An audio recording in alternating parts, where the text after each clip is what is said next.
Polisi terus menelisik penipuan penggandaan uang. Seorang dukun Masih terus melakukan proses penggalian dan juga pencarian korban dari dukun palsu pengganda uang. Jenazah korban pembunuhan dukun palsu Slamet Tohari belum berhasil diidentifikasi oleh tim DVI. Kondisi korban yang sudah berbentuk kerangka dan belum adanya kecocokan antemortem dan postmortem menjadi kendala identifikasi. Kenapa di era milenial atau modern ini masih ada yang percaya kepada dukun? Apalagi dukun yang katanya bisa menggandakan uang, cuy. Kenapa coba? Apa karena mungkin mereka ingin cepat mendapatkan kekayaan? Mungkin saja iya, tapi masalahnya kenapa kita tidak berpikir seperti ini nih? Jikalau ada dukun atau paranormal apalah gitu kan ya, yang katanya dia bisa menggandakan uang ataupun bisa membuat si pasiennya menjadi kaya raya gitu kan. Coba deh lihat dulu kondisi dukun tersebut. Apakah kekayaannya sudah melebihi kekayaan Jeff Bezos, Elon Musk, atau Warren Buffett? Oke teman-teman, inilah narasumber from Google.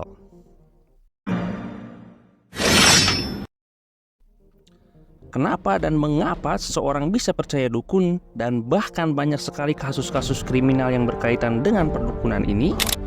Mari kita sedikit flashback dulu dari tahun ke tahun mengenai kasus-kasus perdukunan tersebut, cuy. Sebagai salah satu contoh, kita ambil dari tahun 2013.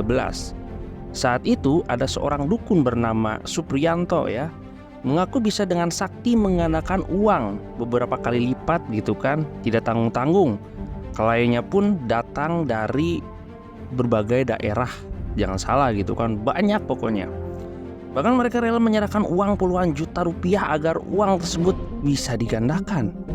Kemudian pada tahun 2016 terkuak juga salah satu kasus pembunuhan yang diduga merupakan perintah dari pemimpin Padepokan Dimas Kangjeng di Probolinggo, Jawa Timur, yang juga sama katanya bisa menggandakan uang, cuy. Dua korbannya dilukai dengan benda tajam dan benda tumpul hingga tewas karena khawatir dua pengikutnya itu membongkar praktik penipuan yang dilakukan dukun tersebut. Dan kasus terbaru yang cukup menggemparkan publik yang terjadi pada bulan April kemarin gitu kan, ada dukun pengganda uang bernama Tohari alias Mbah Slamet yang menghabisi 12 orang korbannya gitu kan, sadis banget. Masih banyak juga sih kasus-kasus dengan metode yang sama yang berkedok penggandaan uang, tapi ya di episode kali ini saya tidak akan membahas detail tentang bagaimana kronologi kasus-kasus tersebut, melainkan saya akan membahas bagaimana seorang dukun itu bisa memanipulasi dan mengsugesti semua korbannya, cuy.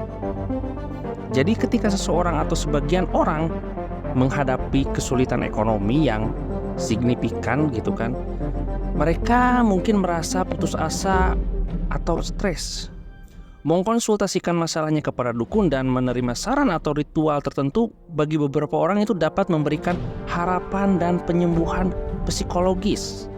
Mereka mungkin merasa bahwa tindakan ini memberikan rasa kendali atau memberikan kepercayaan bahwa perubahan positif akan terjadi karena konsultasi dengan dukun sering kali melibatkan dorongan dan motivasi untuk mengambil tindakan konkret dalam upaya memperbaiki situasi ekonomi, cuy. Dukun dapat memberikan nasihat atau memberikan ramuan khusus yang diyakini akan meningkatkan peluang keberhasilan finansial. Nah, faktor tersebut dapat memberikan dorongan yang diperlukan untuk melakukan perubahan atau mengambil risiko dalam upaya mencapai tujuan ekonomi tersebut, cuy. Kita juga jangan sampai melewatkan bagaimana seorang dukun itu sering menggunakan bahasa yang kuat dan positif dalam berinteraksi dengan orang-orang yang mencari bantuan kepada mereka gitu kan. Ya, mereka mungkin mengungkapkan keyakinan pada potensi dan kemampuan orang tersebut untuk mencapai kesuksesan finansial serta menggambarkan situasi mereka dalam cahaya yang paling positif.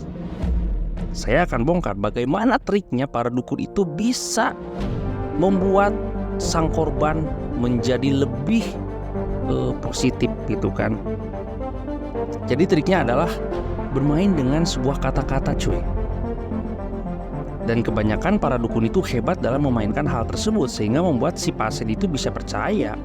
Beberapa dukun mungkin menggunakan taktik manipulatif untuk menarik klien mereka dapat membuat klaim palsu atau memberikan janji palsu tentang kekayaan sebagai cara untuk memperoleh uang atau mempertahankan basis klien mereka gitu kan. Penting untuk diingat bahwa cara dukun mengsugesti orang-orang dapat beragam dan hasilnya bervariasi juga dari individu ke individu yang lainnya. Pengaruh sugesti pada keyakinan dan perilaku seorang dapat sangat subjektif cuy. Contohnya gini deh. Ketika ada salah satu pasien yang sudah sukses karena praktek perdukunan gitu kan, apakah hal itu sudah menandakan bahwa si dukun itu memang sakti?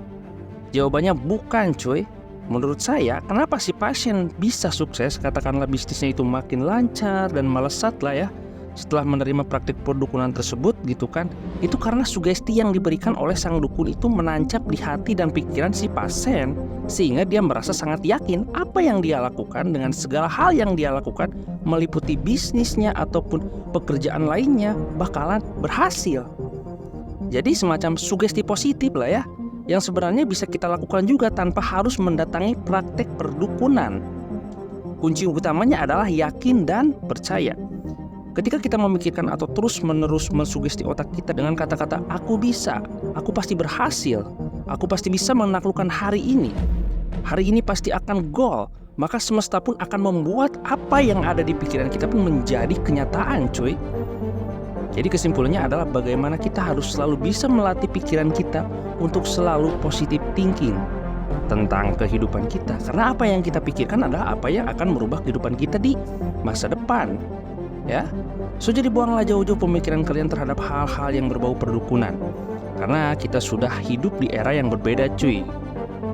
Semoga aja pembahasan kali ini bisa membuka pemikiran teman-teman semua untuk tidak terjerumus ke dalam hal-hal yang bersifat mistis untuk meraih kesuksesan.